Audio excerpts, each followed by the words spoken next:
MMS मंथन में आप सभी लोगों का हार्दिक स्वागत करता हूं। प्यारे बच्चों, आज की हमारी जो क्लास है वो रीजनिंग सेक्शन से बहुत ही इम्पोर्टेंट और यूनिक क्लास है। अगर हम आज के क्लास की बात करें तो आज हम लोग सीखने वाले हैं कोडिंग डिकोडिंग।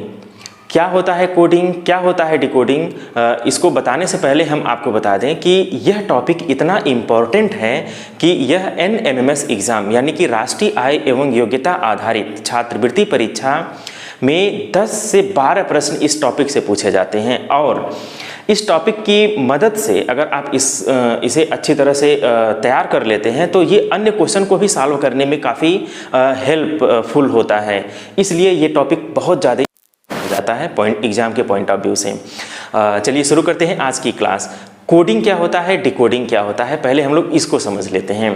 कोडिंग का मतलब होता है कि कोड करना, यानी कि किसी अर्थपूर्ण शब्द को अर्थविहीन शब्द में कोड कर दिया जाता है।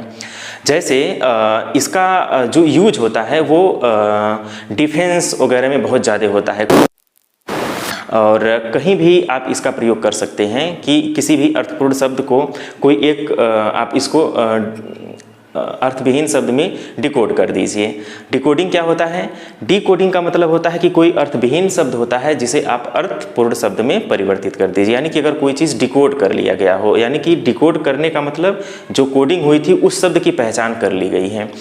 अब इस पे क्वेश्चन कैसे पूछे जाते हैं इसको अगर हम लोग देखें तो इसके लिए आप ध्यान दें कि आपको इंग्लिश के जो अल्फ़ाबेट्स हैं ABCD हैं इसके क्रम आपको याद होना चाहिए। इसके लिए मैंने एपिसोड फर्स्ट में रीजनिंग के एपिसोड फर्स्ट में आप प्लेलिस्ट में जा कर के देख सकते हैं कैसे हम अल्फ़ाबेट को आसानी से याद कर सकते हैं। बिना अल्फ़ाबेट याद किए इस टॉपिक को आप बेहतर नहीं कर पाएंगे, इसलिए अल्फ़ाबेट्स का क्रम तो याद होना ही चाहिए और उसका उल्टा क्रम जो कि हमने एपिसोड सेकंड में बताया है।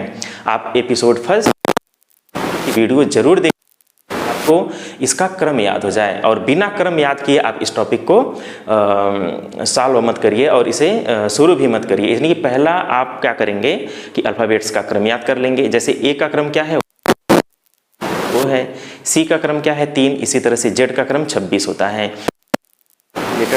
आपको याद होना चाहिए, क्रम भी आपको याद होना चाहिए क्योंकि यहाँ से भी क्वेश्चन पूछा जाता है। हमने प्रीवियस ईयर के कुछ क्वेश्चंस को सेलेक्ट किया है और कुछ ऐसे भी question exam point of view से काफ़ी इंपॉर्टेंट हैं। तो अगर आप इस वीडियो को अंत तक देखते हैं तो टॉपिक पर तो आपका काम क्या है कि ABCD का क्रम पहले आप याद कर लीजिएगा, जो कि एपिसोड फर्स्ट और एपिसोड सेकंड में मैंने आपको बहुत दिया है।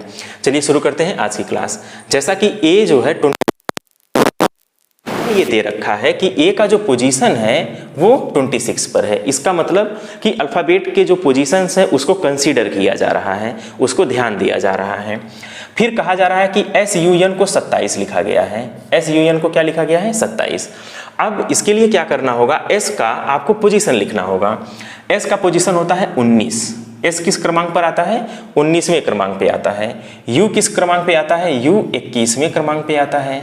और N किस क्रमांक पे है? N 14वें क्रमांक पे है। अब आप 19, 21 और 14 को अगर आप जोड़ेंगे भी तो 27 से बहुत ज़्यादा आ जाएगा, यानी कि आप जोड़ नहीं सकते, गुणा तो बिल्कुल नहीं कर सकते क्योंकि जोड़ ही अधिक हो गया है। अब 19, 21 और 14 से 27 कैसे आए ये महत्वपूर्ण है। पहले तो हम इसको ये कंफर्म कर लें कि इसको जो डिकोड किया गया है, जो 27 आया है, ये कैसे आया है। जिस प्रोसेस से, जिस मेथड से सन को 27 लिखा गया है उसी प्रोसेस से कैट को क्या लिखा जाएगा। तो कैट के लिए जो डिकोड होगा वो हम जान पाएंगे जब हम पहले वाले की कोडिंग कर लेंगे। तो इसके लिए क्या करेंगे, S का पोजीशन 19 है, U का पोजीशन 21 है और N का पोजीशन 14 है। इसको जोड़ेंगे तो 27 नहीं आएगा। अब क्या करने से 27 आ जाएगा, इसके लिए आप ध्यान दें। इसका उल्टा क्रम भी हमने आपको बताया है। उल्टा क्रम ज्ञात करने के लिए सबसे आसान तरीका है 27 में से इसे घटा दीजिए। तो 19 को अगर 27 में से घटा देते हैं तो कितना बचेगा? 19 को अगर हम 27 में से घटा देते हैं तो बचेगा क्या? 8। 21 को 27 में से अगर हम घटा देते हैं तो कितना बचेगा? 6। और 14 को अगर हम 27 में से घटा देते हैं तो क्या बचेगा? 13 बचेगा। ठीक। और मैंने जब उल्टा क्रम याद करवाया था उस समय भी हम आपको बताए थे कि SH, एस का उल्टा H होता है और H का उल्टा S होता है, तो SH यानी H का पोजीशन 8 है, तो इसका उल्टा क्रम आप जान गए। उफ, UF से हम लोगों ने याद किया था, F का पोजीशन 6 होता है। MN, M जो है N का उल्टा होता है। तो यहाँ पे ये उल्टे क्रम का हमने क्या लिख लिया है, क्रम लिख दिया है। जो S का उल्टा वाला अक्षर है यानी कि रिवर्स ऑर्डर का जो लेटर है उसका क्रम मैंने लिखा है। U का जो उल्टा है उसका क्रम लिखा है और N का जो उल्टा क्रम है यानी कि N का उल्टा क्या होता है, M होता है, तो M का क्रमांक लिख लिया गया है। अब इसको जरा जोड़ दीजिए, 13 और 6 19, 19 और 8 27। अगर हम इसको जोड़ देते हैं तो क्या आ जाएगा, 27 आ जाएगा। इसका मतलब ये हुआ कि रिवर्स ऑर्डर का जो क्रम है उसको ऐड करने से ये मिल गया, यानी कि इसकी कोडिंग आपको पता चल गई कि ये कैसे कोड किया गया है। अब इसकी कोडिंग कैसे किया जाए उसी आधार पर इसकी भी कोडिंग हो जाएगी। अब C किस पोजीशन पे है, C है तीसरे पोजीशन पर। C का जो उल्टा क्रम है CX, X होता है और X किस पोजीशन पे होता है, 24वें पे होता है। आप 27 में से 3 को घटा करके भी क्रम जान सकते हैं, तो इसका क्रम क्या हो जाएगा, 24 हो जाएगा। A 1 होता है और इसका उल्टा क्रम क्या हो जाएगा, 27 में से 1 घटाएंगे तो 26 आ जाएगा। और वैसे भी A का उल्टा Z होता है, बहुत ही आसान है, तो ये हो जाएगा 26। और T का उल्टा, T क्या है, T जो है 20वें क्रमांक पर आता है और GT रोड से आप याद किए होंगे GT, तो T का उल्टा क्रम क्या है, G है। और आप 27 में से 20 को भी घटाएंगे तो 7 आ जाएगा और यहाँ से इसका उल्टा क्रम मिल जाएगा। सॉरी, ये 20 है, 27 में से 20 निकालेंगे तो 7 आ जाएगा। अब आपका क्या काम है, 24 और 26 और 7 इसको जोड़ लिया जाए, तो 24 और 26 कितना हो जाएगा, 50 हो जाएगा, और 7 और जोड़ देंगे तो 57 यानी कि 57 हो जाएगा। तो यहाँ से एक चीज़ क्लियर हो गया कि कैट के लिए जो हमने कोडिंग किया है वो क्या हो जाएगा, 57 हो जाएगा।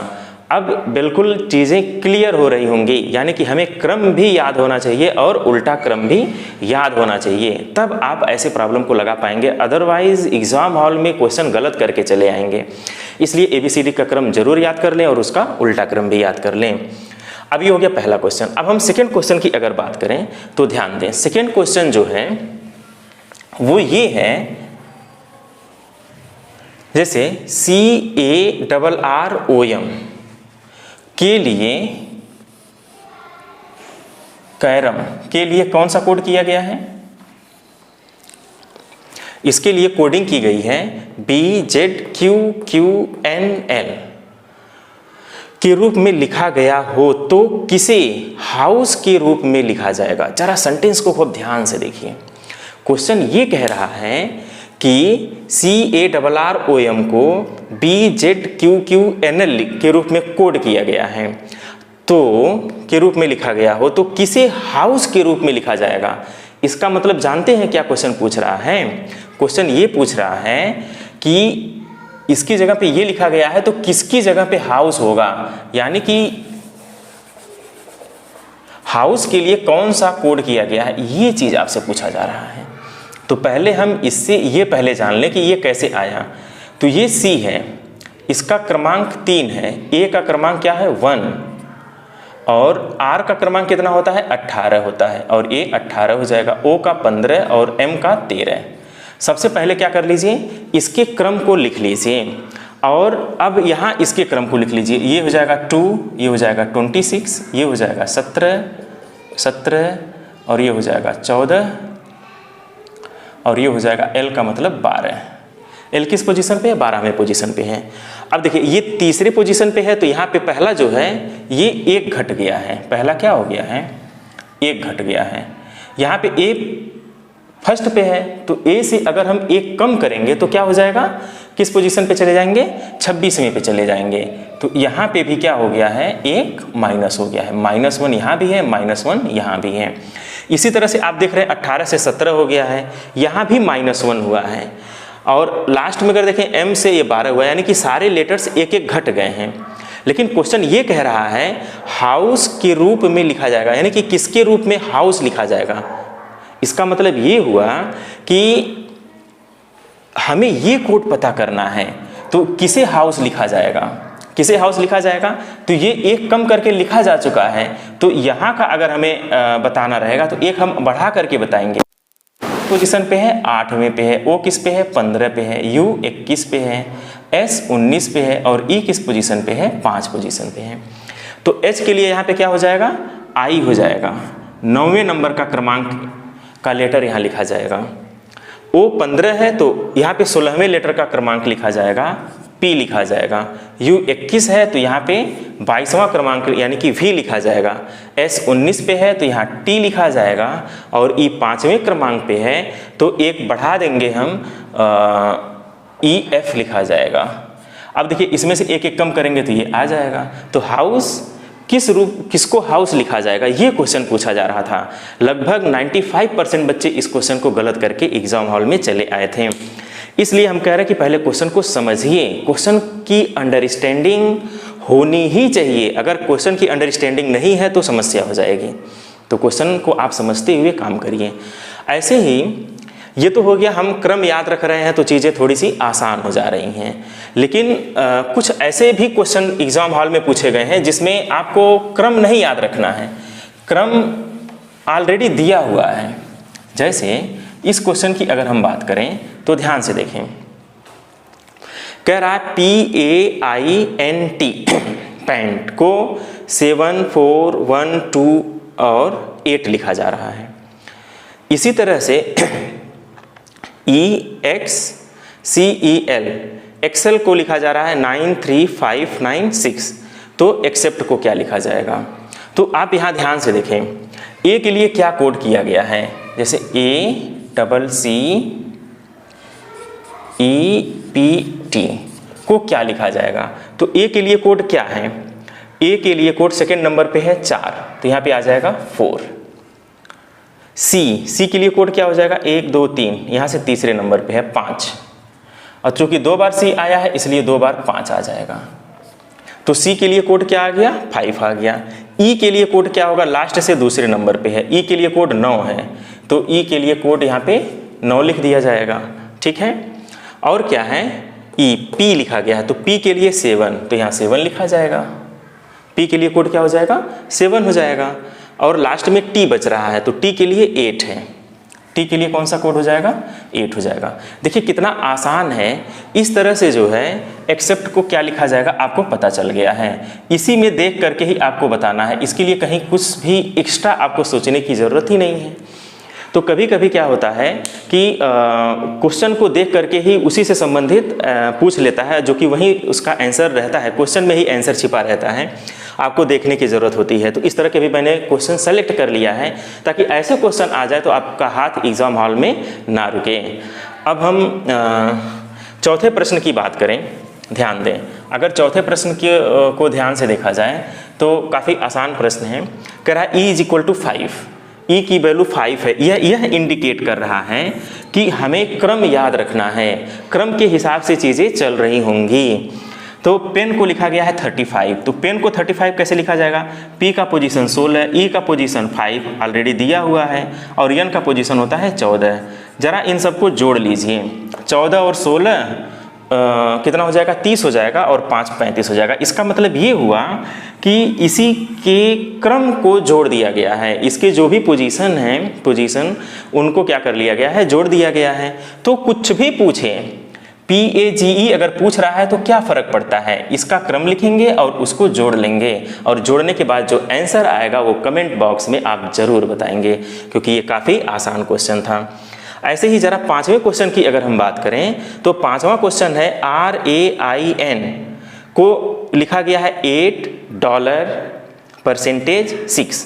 इसका मतलब R के लिए कोड 8 है, A के लिए कोड डॉलर है, I के लिए कोड परसेंटेज है, N के लिए कोड 6 है, और मोर MORE मोर के लिए यानी कि M का कोड 7, O का कोड H, देखिए R का कोड यहाँ भी 8 है तो यहाँ देखिए 8 आ गया, और E का @ ये इस तरह की कोडिंग कर दिया गया। और आपसे पूछा जा रहा है कि REMAIN रिमेन के लिए क्या कोड किया जाएगा। तो R के लिए क्या कोडिंग है, R के लिए कोडिंग क्या है, 8 है, तो आप यहाँ 8 लिख दीजिएगा।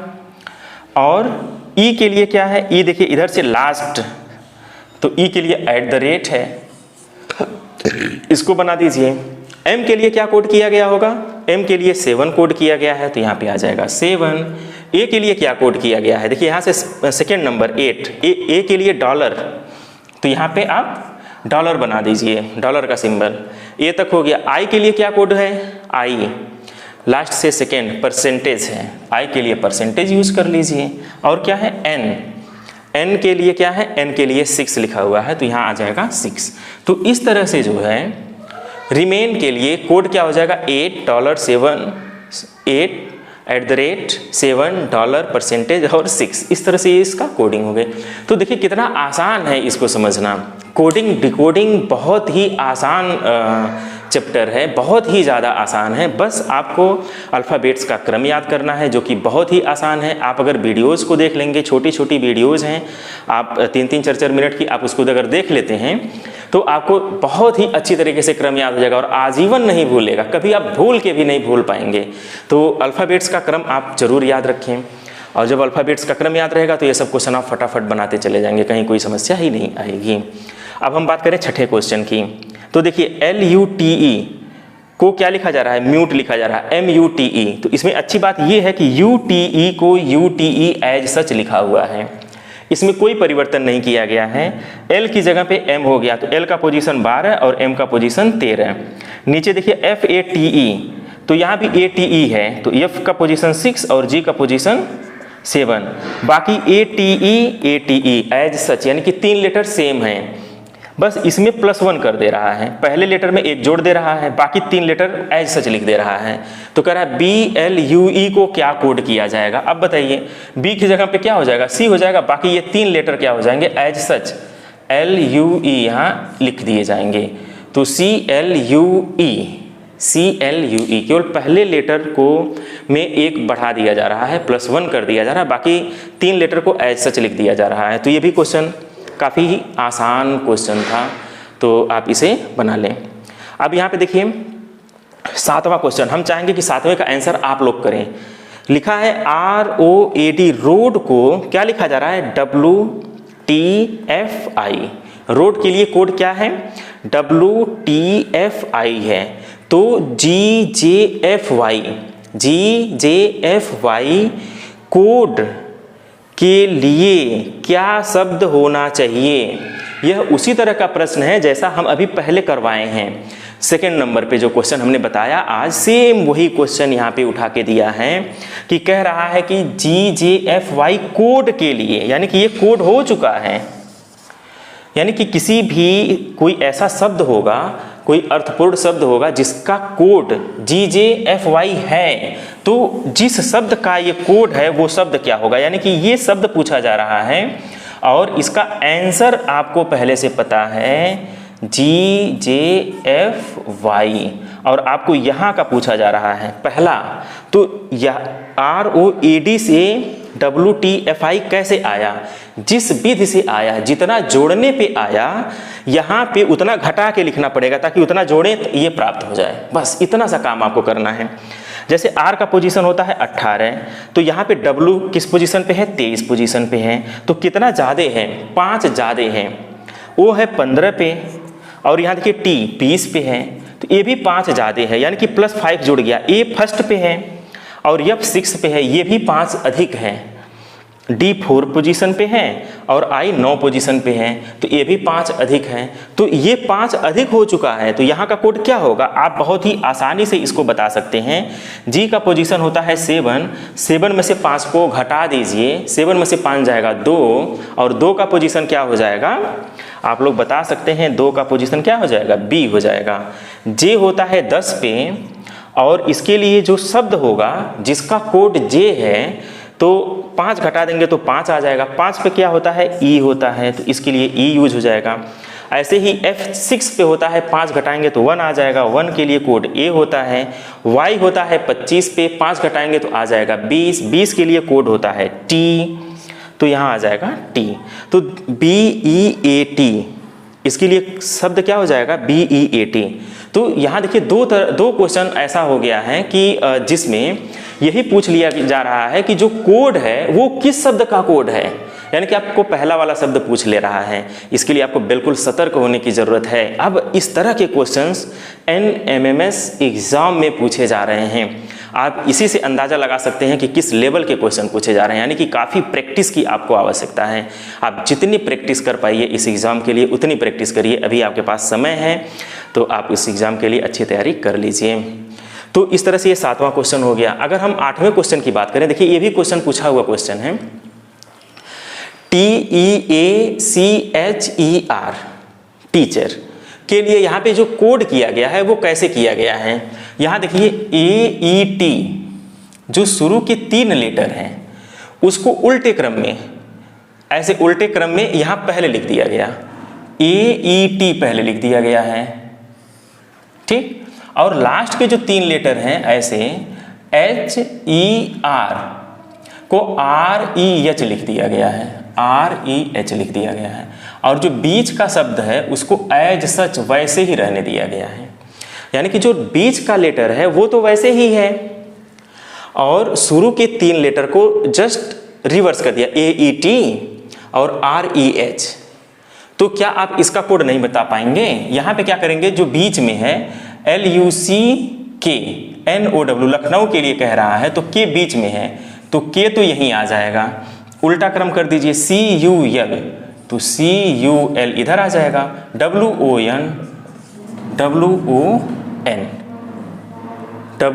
यहाँ पे आ जाएगा। देखिए कितना अच्छा क्वेश्चन था, ये काफ़ी इंपॉर्टेंट क्वेश्चन था और ऐसे क्वेश्चन पूछे जाते हैं, बहुत इंपॉर्टेंट क्वेश्चन है। इस पैटर्न पे काफ़ी क्वेश्चन पूछे गए हैं तो आप इसे अच्छे से तैयार कर लीजिए। यहाँ पे देखिए जो 9वां क्वेश्चन है वो क्या कह रहा है, कह रहा है कि हैंड HAND को लिखा गया है EXRI। अब जिस तरीके से इसे लिखा गया होगा उसी तरीके से ROTE को क्या लिखा जाएगा, ठीक। इस तरह का क्वेश्चन आपसे पूछा गया। तो H का पोजीशन है 8 और E का पोजीशन है 5। तो यहाँ देखिए 3 कम हो गया है तो R है 18, 3 कम हो जाएगा तो कितना बचेगा 15। 15 के लिए कोड क्या हो जाएगा, 15 के लिए कोड हो जाएगा O। तो R का कोड तो क्लियर हो गया। A है फर्स्ट पोजीशन पे और यहाँ लिखा है 24 तो कितना कम हो गया, तो यहाँ भी आप देख रहे हैं कि 3 कम हो गया। यहाँ भी कितना कम हो रहा है, 3 कम हो रहा है। तो